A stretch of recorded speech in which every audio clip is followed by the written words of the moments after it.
अस्सलाम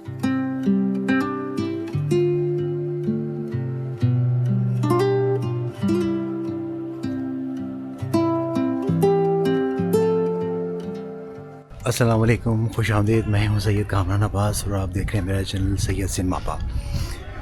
इस टाइम पे हम यहाँ स्पेन के एक गांव में हैं। बहुत ही खामोश गांव है और बहुत ही पुरसुकून माहौल है।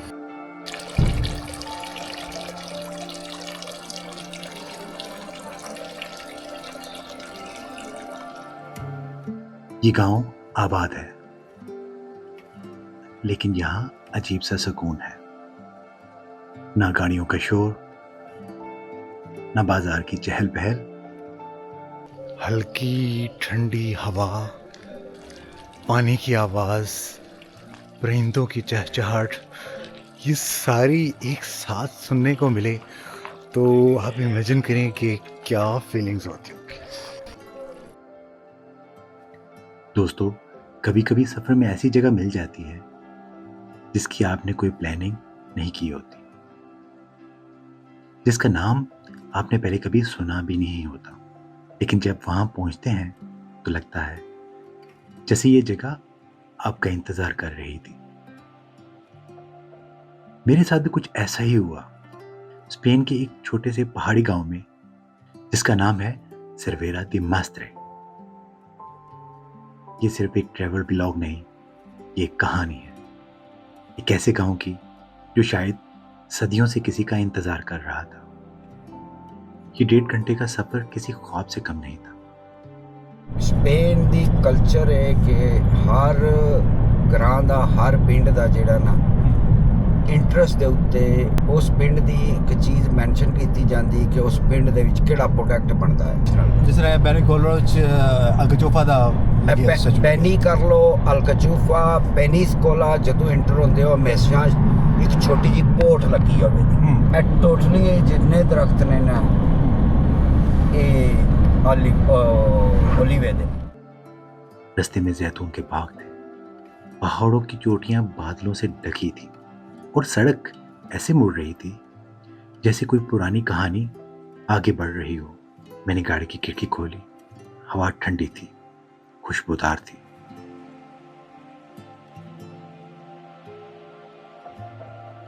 और मैं समझ गया आज का दिन कुछ खास होने वाला है। और फिर अचानक सामने आ गया सर्वेरा दी मास्त्रे। पहली नजर में लगा जैसे किसी ने तारीख की किताब का सफा खोल दिया हो। पत्थरों से बनी दीवारें, तंग गलियां, पुराने दरवाजे जिन पर सदियों की खामोशी चिपकी हुई थी। स्पेन का वो एरिया है जहाँ पे आपको हर तरह की इम्तिजाज मिलेगा। बीच, गांव और शहर तीनों मिक्स हैं यहाँ पे। छोटे से एरिया में इन तीनों चीज़ों का इम्तिजाज मिलता है। गलियों से गुजरते गुजरते एक मोड़ पे अचानक सामने आई एक आलीशान चर्च की इमारत। दोस्तों, ये कोई आम गिरजा नहीं, ये 15वीं सदी में बना। उस वक्त स्पेन में मोरस और क्रिश्चियन के दरमियान तारीख लिखी जा रही थी और इस गांव ने वो सब अपनी आंखों से देखा। गांव से निकलकर हम पहाड़ी के ऊपर चढ़ना शुरू हुए, जहां इस गांव का पुराना किला है। किला अब खंडर है, लेकिन उसकी दीवारें अब भी खड़ी हैं, जैसे कह रही हों हमने तूफान देखे, जंगें देखी, लेकिन हम टूटी नहीं। मंजिल तो हमारी खूबसूरत थी ही, लेकिन वापसी का रास्ता भी एडवेंचर से भरपूर रहा।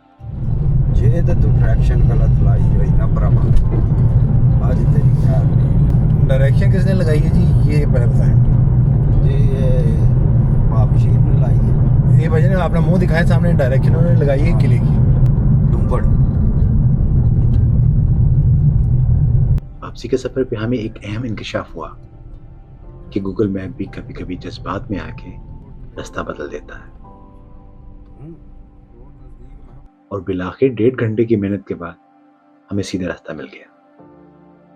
रास्ते की सारी थकावट इसे एक मंजर ने गायब कर दी। दोस्तों, आज का सफर सिर्फ एक जगह का सफर नहीं था, ये खुद को ढूंढने का सफ़र था। अगर आप स्पेन आए तो एक दिन इस गांव के लिए ज़रूर निकालिएगा। ये गांव आपको उम्र भर की यादें देगा। दरख्त लगाएं अपने लिए, अपने बच्चों के लिए।